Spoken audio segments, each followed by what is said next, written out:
Welcome to Litquake, San Francisco's literary festival. I'm Jack Bulwer from Litquake, and our festival runs from October 7th through the 23rd, online and in person. You can catch all the details at litquake.org. Tonight, we are honored to be able to present J.M. Thompson in conversation with Bonnie Tsui, or Tsui. I'm sorry, it's what I forgot to ask you about that beforehand. Let's start it over. And which is correct? I'm sorry. It's Tsui. Bonnie Tsui. Tsui. Thank you so much. Sorry, that was my fault. Okay, take two. Welcome to Litquake, San Francisco's literary festival. I'm Jack Bulwer from Litquake, and our festival runs this year from October 7th through the 23rd, online and in person. All the details are at litquake.org. Tonight, we are honored to be able to present J.M. Thompson in conversation with Bonnie Tsui. Following years of depression, ineffective medication and therapy, J.M. Thompson feared he was falling into an inescapable darkness. After a suicide attempt, he spent weeks confined in a San Francisco psychiatric hospital. One afternoon, during an exercise break, he experienced a sudden urge to run. That impulse started with sprints across a hospital rooftop and turned into all-night runs in the mountains. Through motion and immersion in the beauty of nature, Thompson found his way out of depression and drug addiction. Step by step, mile by mile, his body and mind healed. His new memoir, published by HarperOne, is entitled Running is a Kind of Dreaming. Bestselling author David Sheff describes this book as, quote, a remarkable memoir which takes the reader on a journey from the abyss, the darkest despair when all seems lost, to the return to glorious life. This book will inspire and provide hope for the hopeless, end quote. Welcome to both of our guests, and a little bit about both of you. J.M. Thompson, PhD, is the author of this memoir. He's a clinical psychologist and ultra runner and has finished over 40 ultra marathons. He is also an ordained Zen practitioner and certified yoga teacher. Thompson currently serves as a staff psychologist at the United States Department of Veterans Affairs. He lives in San Francisco with his wife and 2 children. In conversation with J.M. Thompson will be Bonnie Tsui. She lives, swims, and surfs in the Bay Area. A longtime contributor to the New York Times and a longtime author appearing at Litquake. She is the recipient of many awards and fellowships and is author of the best-selling nonfiction books, Why We Swim and American Chinatown, A People's History of 5 Neighborhoods. And also, she has a new children's book this year, Sarah and the Big Wave, about the first woman to surf Mavericks. Welcome to you both. A few quick orders of business before we begin. Don't forget to follow Litquake on Facebook, Twitter, and Instagram for our latest updates. You can also support these authors today by buying their books at your favorite local independent bookstore, or you can find them online at Litquake's festival store at bookshop.org. We also ask for your support of the Litquake organization to allow us to bring you these events largely for free. It's a precarious time for artists and arts nonprofits, especially during a pandemic. And if you believe in keeping literature a key component of San Francisco's cultural landscape, please consider dropping us a few dollars. Every bit helps. You can find us on Venmo or PayPal or directly at litquake.org. So let's get on with the show. Please welcome J.M. and Bonnie. Thank you, Jack. Happy Litquake. I'm Bonnie Tsui. I'm so glad to be talking here with Jason. I know Jason goes by Jason, so I'm going to call him Jason, not to be confusing everyone. But I am just thrilled to be here to celebrate his new book. And Jason, I think it's really relevant that in our first communication with each other, that you described your recent participation in the Dolphin Club Escape from Alcatraz triathlon as 5 hours of pure bliss. And that's probably not how most people would view the event. And let me clarify for people who might not be familiar with this race, that it includes a 1.5-mile swim from Alcatraz, a 15-mile bike to Mill Valley, and then tack on a 14-mile double dipsy run on the end. And I think that says a lot about your grit and endurance and tolerance for physical exertion. And I thought it'd be fun to kind of start off with you telling us a little bit about that race and about, what this kind of movement through the world does for you. Sure. Yeah, that's a great starting point. So yeah, I mean, it really was 5 hours of bliss in the sense, I mean, on multiple reasons, right? Like we've all lived through the last year and a half of everything being canceled. And I think I had a bunch of races that I was going to do in 2020 and 2021, and everything got canceled as a result of either the pandemic or wildfire or something like that. So just to be able to like gather with, fellow humans, all vaccinated, in itself was an amazing thing. Mm-hmm. But then you add on I'd discovered bay swimming actually kind of in the middle of 2020, and the experience of no wetsuit, going out into 51-degree water and, being out there with the seals and freezing, but having that sense of, total immersion in the sensory world, that sense of your body connected to, the water of all the water of the earth. That was awesome. And then I thought, well, I guess I'm a runner too. So, and the Dolphin Club has this triathlon. So it became this sort of fairly arbitrary, but still kind of fun goal to think of. And yeah, I mean, we went out on the boat, jumped out in the water, out at Alcatraz. You could see the Golden Gate Bridge. It was a real feeling of like being out in the, real open water. That's one of my favorite views actually of San Francisco, that below the bridge view, which is so weird. You don't realize how strange it is until you're there. And it's, even though I think it's a tiny event, that race is like 80 people. Even though you're with other people and there's, people in kayaks to keep you safe and kind of keep you vaguely on course, pretty quickly, you're on your own, right? There's a feeling of just you and the ocean. And as you are kind of maybe uniquely placed to know, there is a feeling of transcendence in that, of connecting to something that is planetary, maybe even beyond that, which is, the word that comes to mind is bliss or rapture or something like that. I mean, and also gratitude, like the gratitude to be, especially given some of the themes discussed in the book, right? To be healthy and strong and be out there and being able to like one stroke at a time move through the water. And it was ecstatic, I have to say. The bike, it's hard to find a bike these days because of the disruptions in the global supply chain. I found this very small women's old carbon fiber bike. I was riding it like one of those sort of clown bicycles, like at a very high rate. I made it out relatively quickly to Mill Valley, and then I always knew that the run would be my strong suit. I'm not particularly fast up, but I am. My secret weapon has always been the downhill. So I managed to hammer the downs in both directions, and I know that trail very well as well. So I knew the vertical gain, the 3,500 feet of climbing that would be entailed, and I knew I would, on the scale of things that as ultra runners we have to accomplish, like climbing mountains for days and nights nonstop, was going to be sort of quite doable. So yeah, all in all, a fun 5 hours. I mean, I think that the sort of spiritual element, the sort of gratitude, that really the ecstatic, I think there is that, it's hard to describe the feeling of what that kind of experience, very physical experience, can bring to us. And I think that that's one of the central goals of your book is to kind of ground and also elevate beyond, that ground the mind and elevate the body. I mean, does that sound true to you? Because I really love listening to you talk about both the very sensory details of moving through the world in a race like that.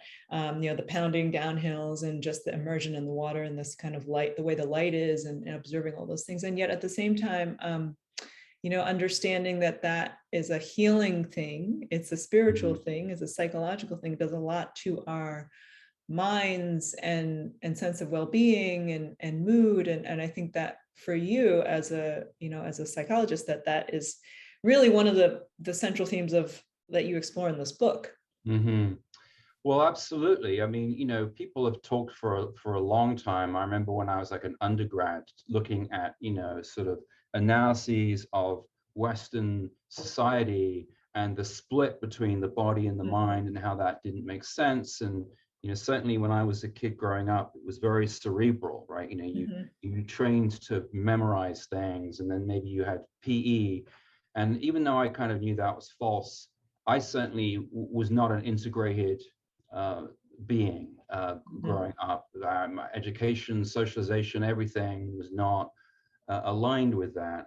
But absolutely, I mean, the experience of running, swimming, surfing, I'd say is to understand, not in an intellectual way, but to understand in an incredibly fundamental, embodied way, that this idea of these two realms, the mental and physical, it is an illusion, right? We're a single creature that is interdependent with what is around us, the physical environment, the relational environment, and that can go in either direction, right? You know, you feel disconnected from your community, your family, from your society, or you feel internally divided. That is a source of suffering. Conversely, to the extent you feel this sort of capacity to be interconnected with the people around you and the physical world around you, that is the condition under which growth and healing becomes possible. Another idea that I really wanted to get to early in this conversation, because it really struck me, is this idea that I think can be distilled in this line in your book: voluntary or involuntary, right? So it's the question that's posed by the nurse when you check yourself into the psychiatric hospital in 2005. And you write in that passage, I find this really affecting, that this question for you had the nuance of a riddle, right? So it's about, is it your will? Was it my will to act against my will? She had essentially asked me. I didn't know how to answer. To speak at all seemed something by which by definition I was choosing. And so you go on to say, but it would leave me with something that money couldn't buy, the knowledge that I had chosen my own direction. I think this has to do with, you know, in essence, it's about choosing to keep moving in order to live, right? And I think our audience could really benefit from hearing a bit about your life story kind of leading up to this point, and how you ended up running this big race around Lake Tahoe in 2018, which is the kind of structural backbone to this book, but also a kind of, you know, thesis that you try to prove out with that story. Right. Okay, well, so the book in a nutshell has these two layers, right? So there is the present tense story of the 96 hours of nonstop running, pretty much, through which I ran on the mountain trails all the way around Lake Tahoe at the Tahoe 205 miles in September 2018. I described that interspersed with these flashbacks to everything leading up to that. And in a nutshell, the story there was, so I grew up in England in the 70s and 80s in a family with a mother afflicted by psychosis, and a father who really struggled to know how to respond to this. And this is the 80s in England. It was really the dark ages in terms of understanding mental health and so on and so forth. I made my way through that in some ways intact. I was sort of a very kind of nerdy kid. I got into a kind of prestigious college in England, and had a sort of career after that as a reporter. but I was sort of like this shell of a person, like very, very developed in a cerebral sense, but no real understanding of how to cope with emotions, fear, shame, sadness, and a lot of very confused memories about, or in fact, no memories of these events when I was growing up. I met the woman who became my my wife, who I call Miriam in the book, at the Burning Man Festival here in the Bay Area in 1999, moved quite suddenly and impulsively to live in the Bay Area. For a while, things were kind of stable, but then my kind of past unresolved, all these unresolved wounds about what had happened in my teen years really came to a head. I became very depressed. I tried to understand by kind of really through introspection and recollection of who was I, what happened all those years ago. And I found that I really couldn't, that the memories were just this pile of kind of messed up fragments. More and more, became more and more depressed and eventually suicidal. And it came to the point where, you know, I was really going to die. It was pretty clear about that. And I went to Langley Porter Psychiatric Hospital in San Francisco, and yeah, that was the nurse's question. You know, you here voluntarily, or is this? Would you like us to write down that this is an involuntary hold, a so-called 5150?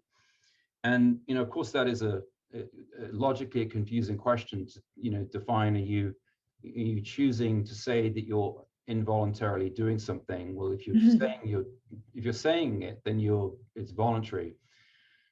So I sort of note that in the book as a sort of interesting conundrum, but you know, kind of the deeper, I suppose, meaning of that really is around something that's, I think, really central and fundamental to the nature of traumatic experience and traumatic memory itself, which is that trauma is a loss of control, right? We don't have volition around traumatic things that happen to us. In fact, in some ways, they are defined by that, experiences that happen that overwhelm our capacity to cope with them.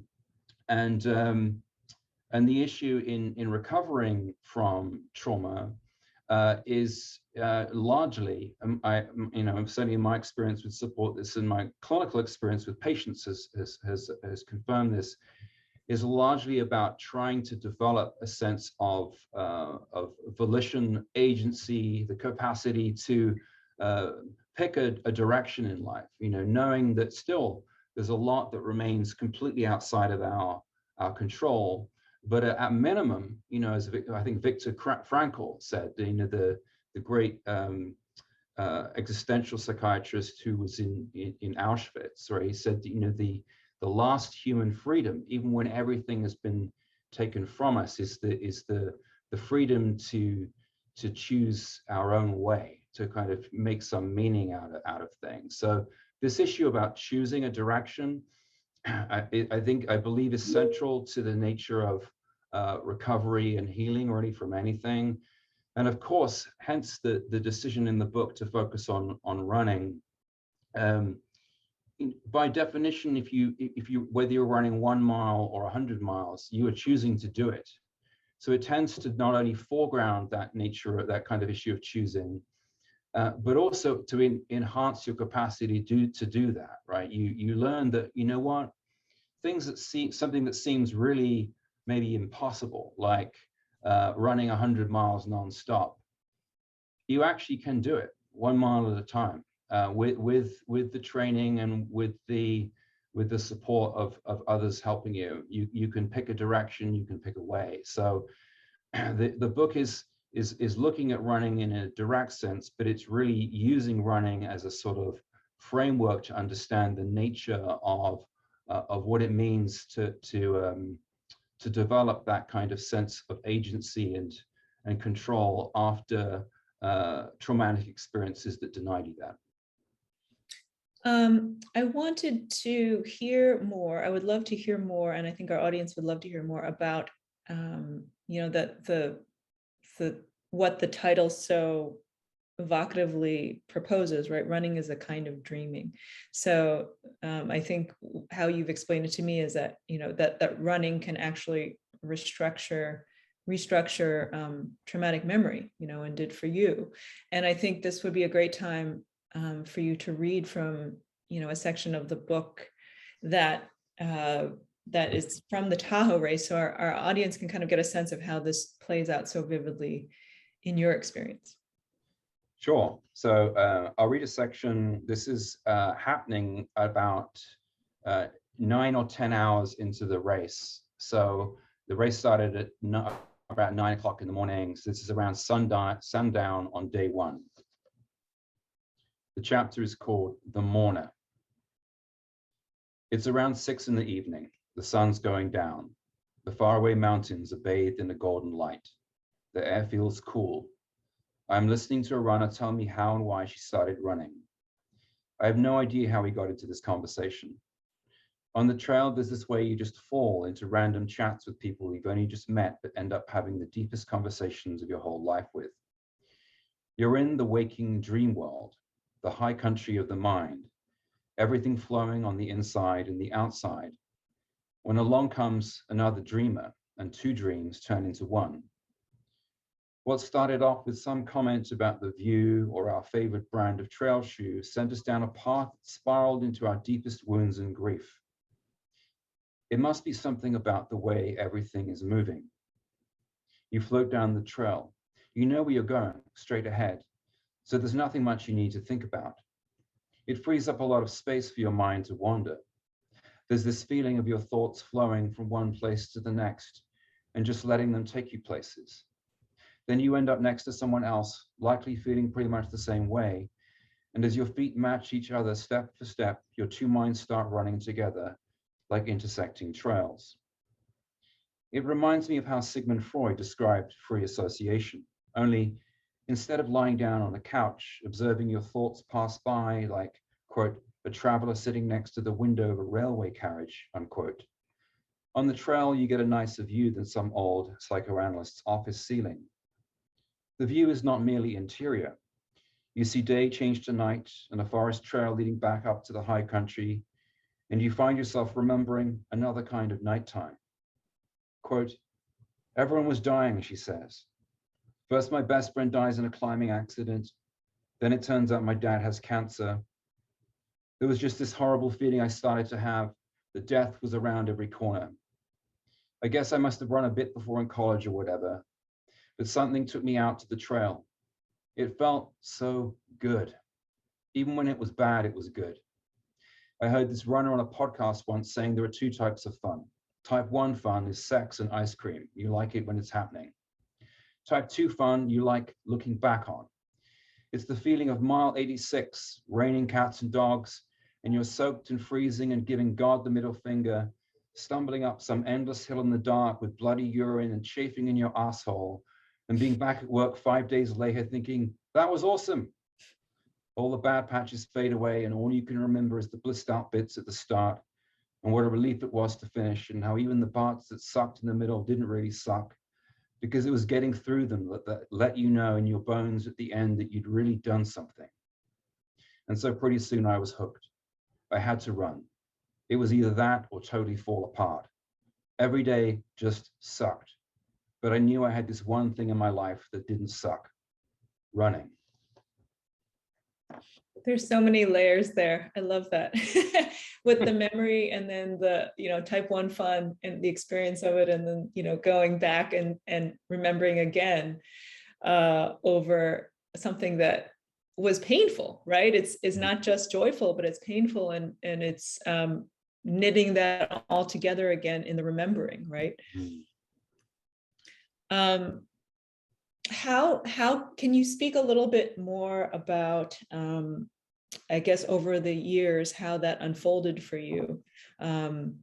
This book was many years in the making, but kind of developing this idea that you running and clearly for other people, it's different kinds of movement or different kinds of exercise or other activities in which they're able to hold all of these things at once, the experience of doing the thing, but also freeing their I mean, that the act frees their minds to process things in a really useful and helpful way. And I wondered if you could talk about that a little bit. Yeah, that's a good question. And it circles back also on your question about the actual thesis in the tie hole, which, by the way, running is a kind of dreaming.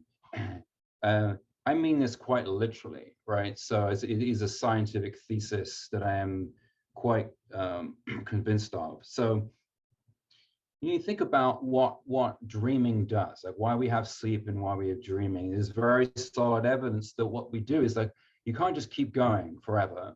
And especially when you're exhausted or you've been wounded in some way, you need to rest. And what dreaming, ordinary dreaming, is doing is it's sort of like the way an overloaded computer hard drive defrags itself, where you select important documents and you dump the rest. You can kind of forget things and integrate experience. So that's normal life. Well, what happens after traumatic experience? You hear, say, the accounts of whether it's veterans returning from Afghanistan or survivors of sexual assault. There is no moving forward, right? The experience is still happening, playing as if in a tape loop in their mind, and with feelings as if it is happening right now. What I call in the book, the time it's always been. It feels like it's now.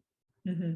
So what that means, and this is really the entire history of the psychotherapeutic practices has been about this.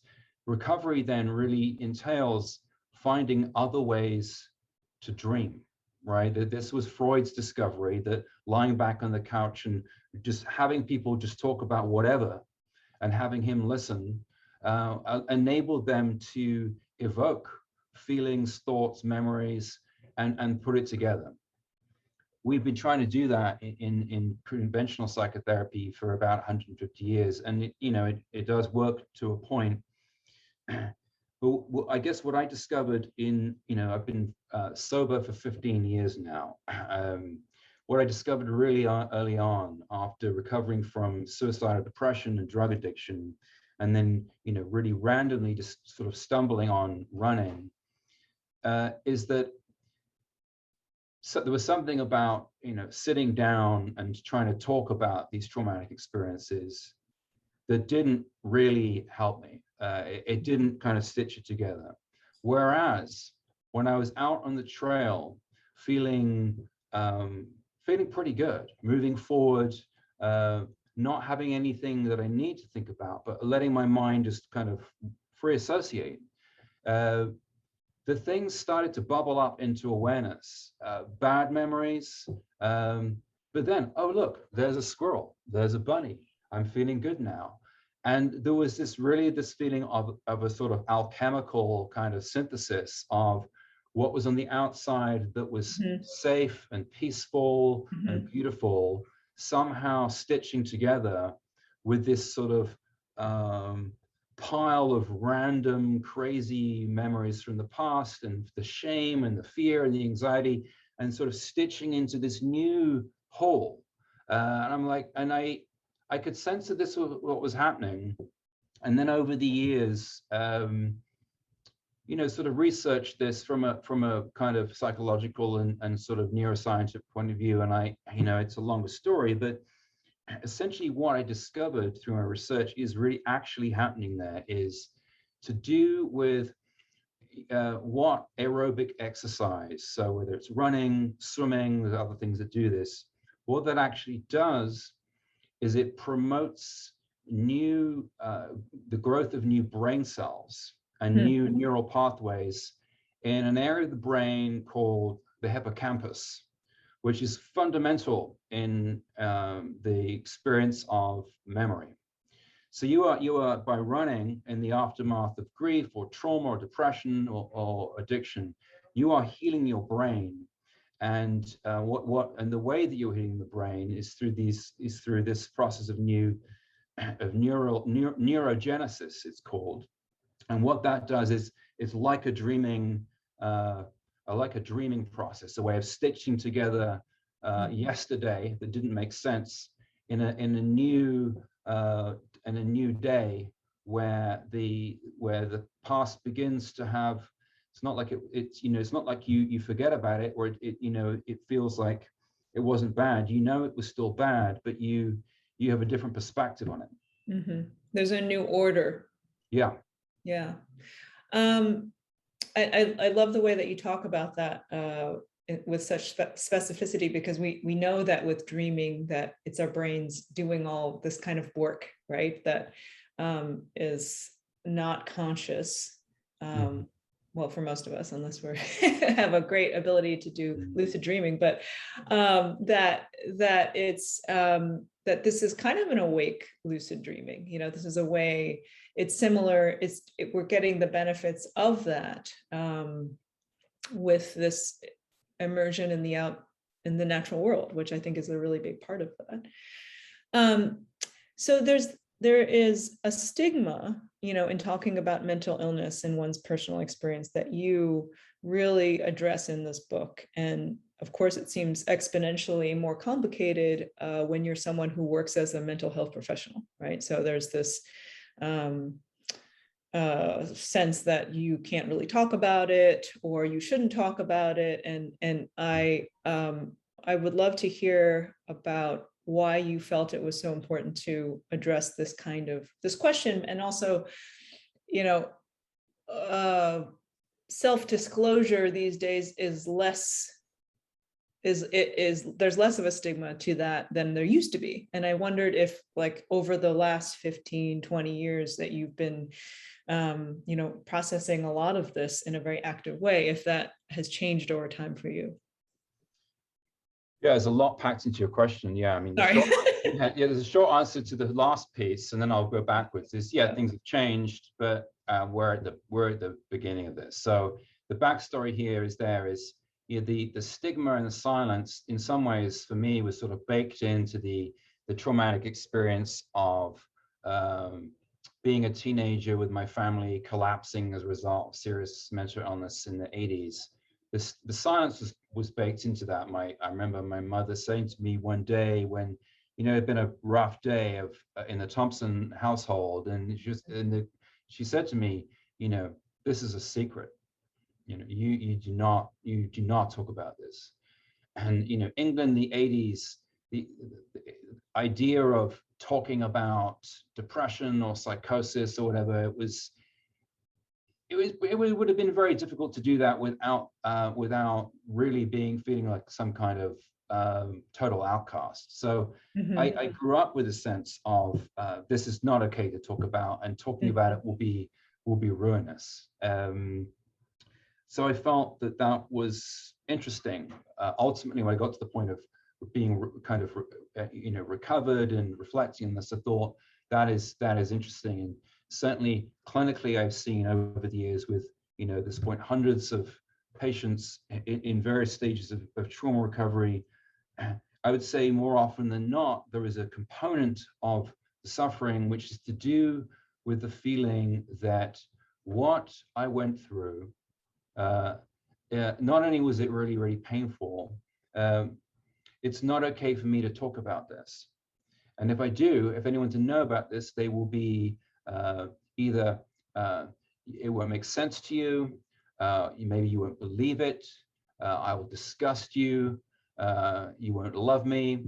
So the stigma and the silencing is often baked into traumatic experience.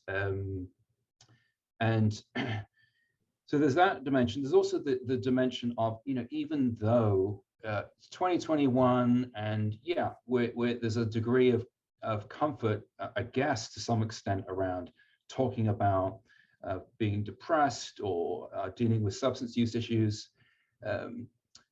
There's a lot of stigma still out there, right? Where I think largely there is a sense that talking openly about coping with mental illness is not something people feel terribly, it's not, you don't just raise it randomly in a social situation, either because people fear the reaction. They fear that they'll be, I think, shunned still. Then there's the issue around within the psychology and therapy world, where there has been and remains a very strong taboo against any kind of self-disclosure about personal experience of coping with any kind of mental health issue. Often that has been framed with this sort of idea that it's important for the patient to have the sense of the therapist as a blank slate, and if they know that you've gone through anything, that won't work. And I think that's largely sort of based on a kind of really kind of old-fashioned idea about what the therapeutic interaction is, and actually also fueled by sort of some unresolved issues amongst clinicians, frankly, and a sort of attachment to a framework really of still some idea of there being sort of the healers and then the sick ones, and we as the therapists are the healers, and the people we see are the sick ones, and sort of conceding to the idea that these conditions, depression, PTSD, anxiety, and so on, are universal human vulnerabilities. Conceding to that, I think is a larger step than the field has yet been able to accomplish, and I think that is to its detriment. And my hope is that this book will, well, ultimately, my hope is the book is primarily for everyone, but amongst clinicians, my hope is that the book will stimulate some thought, some reflective thought about how much that taboo against self-disclosure really serves any useful purpose at this point. And it's my impression that that's changed in some ways, with certain clinicians are incorporating more of that, a more personal or more open, I guess, with what they disclose in their interactions with patients. Is that true? Is that what you've heard? Yeah, I've had the sense from some therapist friends of mine that there is pushback against that because it's not real, right? It's not but perhaps in the therapy, in the space, that there is some room for less of a binary, I guess. Yeah, I mean, I think it probably, especially in the Bay Area, it tends to be ahead of a lot of things. That I think that probably is starting to happen. My sense is, and I obviously haven't done some poll, but my sense is that is emergent, and certainly I'm aware of many other. I've been in many quarters of the therapy world where that was not the case, right? Beginning of graduate school, when I had my interview and I began to talk about something personal, and the interviewer interrupted me and said, I want to stop you right there, and it will behoove you to know that you should never talk about this, and that it will be be a career killer if you do this. So that was inculcated for me, at least through my professional training. What about your writing practice? How do you integrate that into your clinical practice as a psychologist? Time-wise, space-wise? Oh, sure. Well, I was a writer long before I was interested in becoming a psychologist. Back since I was a child, and certainly more seriously starting in my late 20s, and I've always been a ridiculously early riser. So I get up 5 o'clock, sometimes earlier than that, and write for a couple of hours. And I've done that for years and years and years and years and years. When I got the advance for the book, which was in 2018, I was at a community clinic at the time, and I went half-time for about a year. So I was only in the clinic, I think, 2 days a week, and I was then writing, 4 to 5 days a week and really big hours for about a year. So I'd had this sort of, sort of practice of 2 to 3 hours a day, and then I went to more like 10 to 12 hours 5 days a week for about a year. Mm-hmm. So you carved out that time in that period. Yeah. Well, on the writing front, I'd love to ask you about your favorite books, and if there were books that inspired or informed your approach to this one. And I ask this with specific reference to the structural choices you made about, how the narrative, which is like this kind of interwoven many threads with that race that in Tahoe, kind of anchoring it, but you start there, you depart from it, you come back and to different moments along the way. And so I kind of wondered if you had books that you looked at and read along the way that you took inspiration from, or just thought about as something that was interesting to you. A great question. Yeah, I mean, not many running books. I mean, there have been a few running books I've liked, but I'd always felt that even there have been, wonderful running books. For example, there's a book called Jewel in the Sun about Alberto Salazar and Dick Beardsley's contest at the Boston Marathon. That's a good running book. But I'd always felt that what had not really been ever accomplished, at least to my knowledge, in a book about running was the sort of the experience in the mind from the inside. The author I've always revered, who I think does that in a way that I don't think has been equaled. I don't know how well known he is in the US. He's a German writer called W.G. Sebald. Are you familiar with him? Right, Austerlitz. That book, which I've read, I think I've read 5 or 6 times now, and I never, honestly, never tire of it. It's a sort of marvel. For those not familiar with this, so this is it's a novel. W.G. Sebald is German. His father was a Nazi, an actual Nazi. The book is based on this story of a boy who grew up with this idea that he was Welsh, and then discovers that actually he was German, and he had been transported in the early days of World War II to Wales. And the book is about him returning to Germany and the sort of recovery of memory.